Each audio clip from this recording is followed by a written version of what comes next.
Welcome to the regular Faroese News Report.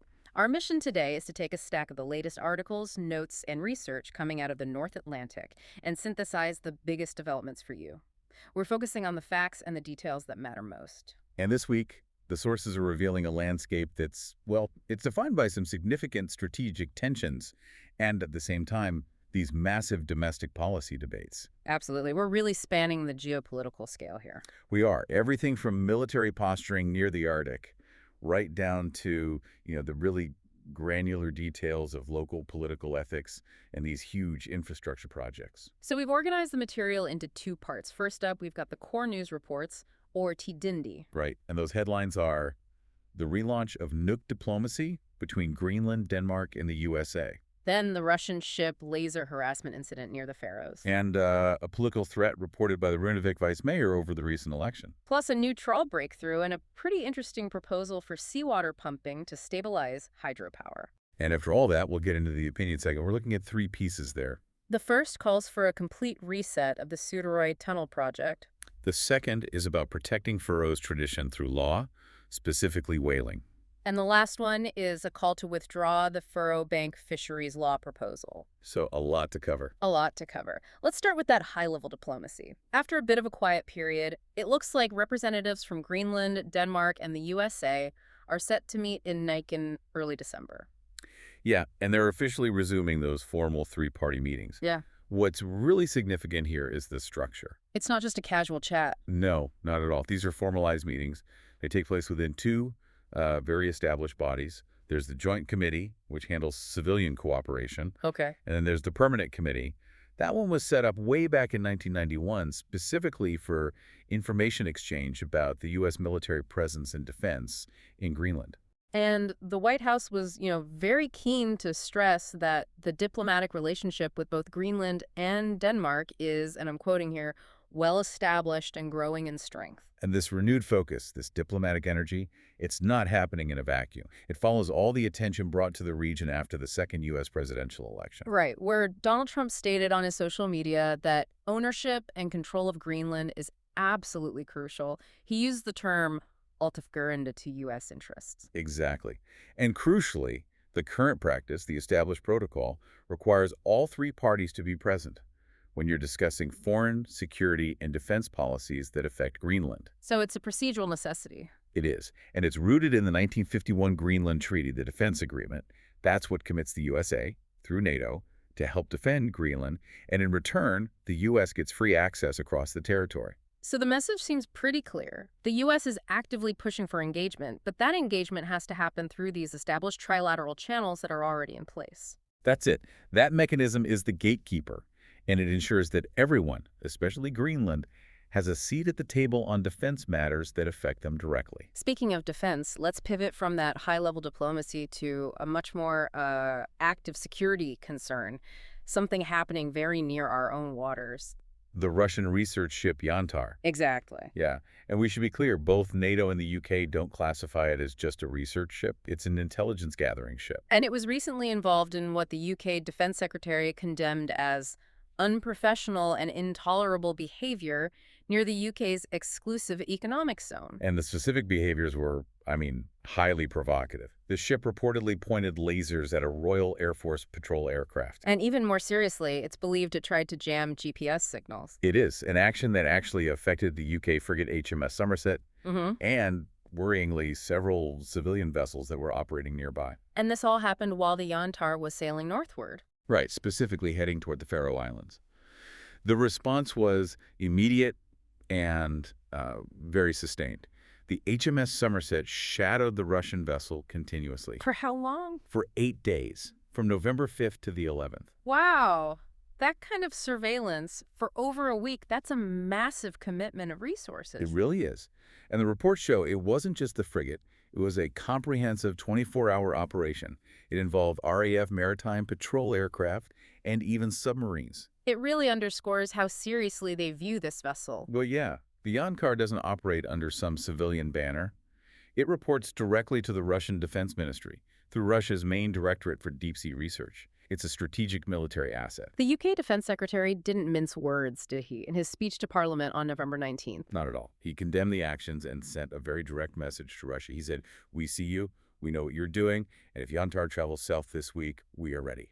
And that message was backed up with action in the wider region, too. Absolutely. To reinforce surveillance across the North Atlantic and the Arctic, which is just so geostrategically important right now. The UK deployed 3 RAF P-8 Poseidon aircraft to Keflavik Air Base in Iceland. So the whole regional security picture is definitely heating up, and the Faroes are, well, right in the middle of it. Right in the middle of the monitoring efforts, yeah. The geopolitics are clearly heating up, but let's bring it closer to home. How has this kind of pressure played out in local governance? I'm thinking specifically of that major crisis brewing in Runavík. That's a good transition, because this involves a very public conflict that has now escalated to the police level. Yeah. Tori Højgaard, the vice mayor of Runavík, has actually filed a police report. Against who? Against a fellow city council member, Yantar Danielson, for making what he considers a direct threat. And the threat was reported as being incredibly inflammatory. It was. Højgaard cited words. Danielson apparently spoke at a People's Party national meeting. The quote is, "One should blow up these people who do not take and do something about this democracy." Yeah. Højgaard's position was that while politicians have to tolerate a lot, rhetoric about blowing up, other politicians just can't be ignored. And this is all connected to the fallout from the municipal election, isn't it? That's the crucial context. That's exactly it. Danielson's comments are directly tied to his situation with the election outcome. Police have now charged a third person with election fraud. And the suspicion is that this fraud might have contributed to Danielson not being elected in the first place. Right. And as a direct administrative consequence of this whole investigation, the Ministry of Justice has had to step in. So what's the result? A complete re-election. Yeah. Unval. It's been scheduled for the Runavík municipality on Tuesday, January 13th, 2026. 2 years down the line, and who can run? Critically, they'll be using the exact same candidate lists that were used in the original November 12th, 2024 election. So you've got a political threat being investigated by police. It's linked directly to election fraud, and it's all leading to a mandatory rerun of the entire election. That's a textbook case of political instability just spilling over into the courts and forcing an administrative reset. Absolutely. Okay, let's shift focus completely now. Let's talk about industry and innovation, specifically a breakthrough in efficiency announced by Vonin, the fishing gear developer. Right. They've just unveiled successful initial trials for their new Gannet 3000 pelagic trawl. And this is designed for mackerel, or svartstaft. Specifically for mackerel, yes. This trawl is an evolution of their earlier models, the 2300 and 2600. But the key engineering change was in the forenet, the very front section of the trawl. What did they do? They redesigned it to narrow more gradually. It sounds like a small change, but it made the trawl significantly lighter to tow than they had anticipated. And technically, what are we talking about? Well, the Gannet 3000 uses 36 meshes, and each one is 84 meters long, right at the front. The computer simulations projected a truly massive catching profile. Like how big? A gap about 325 meters wide and nearly 200 meters high. That's enormous. But it's the real-world results that matter. And that's what should grab the industry's attention. Captain Bogi Rasmussen of the vessel Christian E. Grottenham provided the data. And? Okay, so oil consumption did go up by about 10%, from 950 liters to 760 liters per hour, but the catch rate increased by an estimated 50% per towing hour. 50% more catch for a 10% increase in fuel. That's a huge jump in economic efficiency, especially when the mackerels are scattered. It is. A gain like that is really significant. It translates directly into fewer hours at sea per ton of catch. Vonin is already preparing for production. I bet they are. They must be anticipating orders from the largest pelagic vessels. From both the Faroes and Icelandic markets, yeah. This could really be a game changer for how regional mackerel quotas are filled. Okay, for our final news item, a crucial proposal about national energy stability. The idea of using seawater pumping to boost hydropower. This proposal gets right to the heart of the chronic instability we have with our current energy mix. Wind energy, while it's green, is just not reliable. Right. It cuts out in low wind, but also in storm force wind, so you constantly need backup. Exactly. And that forces SEV, the national energy company, to constantly fall back on expensive, dirty backup diesel and oil generators. Meanwhile, our cleaner, cheaper hydro production is being wasted. How so? It only utilizes about 30% of its capacity. because of water shortages, especially in dry summers. So what's the proposed solution? It's ingenious, really, in its simplicity. Pump filtered seawater into SEV's existing reservoirs. So you create a seawater blend. You do. And that blend would allow the hydroelectric turbines to run at their maximum 100% capacity 24 hours a day, all year round. So you're basically turning the existing hydro reservoirs into a giant reliable battery. That's the idea. And the numbers, if they're accurate, are staggering. The author estimates that this could increase hydro production by 250 gigalobri annually. Okay, put that in perspective for us. Well, in 2024, SEV's total output was 480 gigalobri.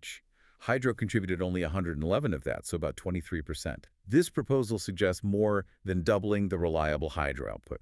But is it technologically feasible, pumping that much water? The author makes the case that it is. They point to the existing subsea tunnels. The 4 big ones already pump 6,200 tons of water every single day. So the argument is, if the tunnels can handle that, a dedicated system for energy is definitely possible. Exactly. The call to action is very direct.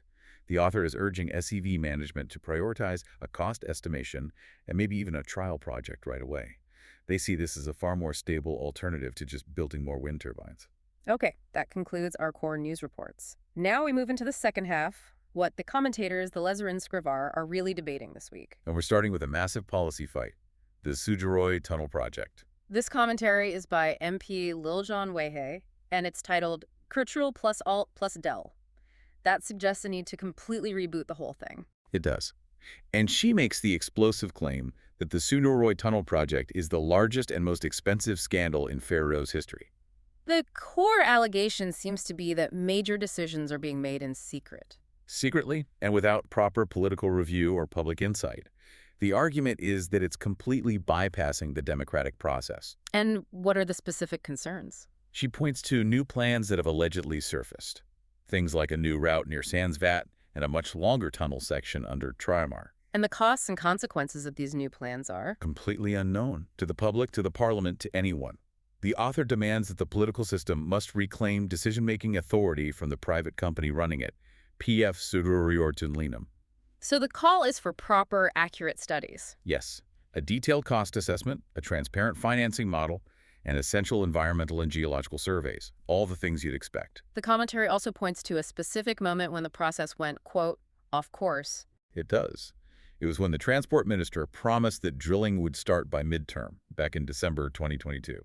The author calls this a hollow promise. Because it contradicted the coalition agreement. Flatly contradicted it. The agreement only called for studies to be completed by the end of 2024, not for drilling to start. And the final criticism is aimed at the political follow-up group and even the prime minister. Yeah, accusing them of forcing the Dupado route despite strong opposition. The source notes that almost all consultation parties advised against this route, and there's significant public opposition to it. And this is viewed as a democratic failure. A major one. The piece suggests the whole process is saturated with misinformation and a lack of transparency, and that nobody is supervising the prime minister's handling of it. Regardless of who's right, the sheer political weight being thrown at this project makes it the #1 infrastructure debate in the country right now. No question. Okay, next up, a political opinion from Baro Astag-Nielsen. This one is about the clash between Faroese tradition and national law. And specifically about pilot whaling. Exactly. The author starts on a point of agreement, that everyone supports prioritizing animal welfare and preventing animal abuse. That's the mandate of the Animal Welfare Act. But then he identifies a major point of conflict. A huge one. The tension between that General Animal Welfare Act and the very specific Pilot Whaling Act, the Grindalagen. And the resolution demanded by the author is, well, it's very clear. Uncompromising. The Grindalagen must be the governing law for how the pilot whale drive, the Grindadrap, is performed. Full stop. So if the Animal Welfare Act conflicts with the Pilot Whaling Act or with Faroese culture? Then the Animal Welfare Act is the one that has to be amended or adjusted, not the other way around. The goal, he says, is to provide clear rules for whalers that prioritize and protect Faroese tradition and heritage above all else. Okay. Our final opinion piece drills down into the legal maze of fisheries management. It's a direct, sharp call to the fisheries minister, Johan Christensen. Yeah, from Oliver Wag Hugnesson, who is urging the minister to withdraw his proposal about the Faroe Bank fisheries law. So he wants an amendment to the Maritime Resources Act pulled back. Yes, an amendment that seeks to merge two critical and currently separate paragraphs that govern how fishing is organized. Okay, let's try to simplify the legal side of this. The existing law has two parts. Right. Section 22, subsection 1, covers migratory resources. Think of fish that move freely. For those, the minister has wide discretion over who gets to fish. But subsection 2 is the key here. That's the one. It specifically governs rights on the Faroe Bank. And historically, this paragraph required rights to be divided proportionally among established fishing groups. So if you think about it, that second paragraph locks the minister in. It limits his personal discretion. Severely limits it. Yeah. But the commentary tracks how the ministry's legal position has been shifting. How so? First, they claimed authority under both paragraphs. Then they claimed the second paragraph gave them full discretion anyway. And now they're just proposing to merge the two authorities into one. And the author interprets this merger as a calculated legal move. He does. He argues that combining the paragraphs effectively reclassifies the specialized Faroe Bank rights as just migratory resources. Which would allow the minister to administer them at his complete discretion, just like all the other fish. Exactly. And the alleged consequence is that this infringes on the existing established rights of those fishing groups. The author warns that this change seems to be driven by lobby work for a more flexible solution. And the fear is that if it passes... The fear is that the majority of Faroe Bank rights will inevitably go to those with the best personal access to the minister, completely bypassing historical legal entitlements. So it's a battle between ministerial flexibility and established historical rights. In one of the country's most vital economic sectors. A huge deal. Like and subscribe to Palsfundamentals for more content like this. Sources linked below.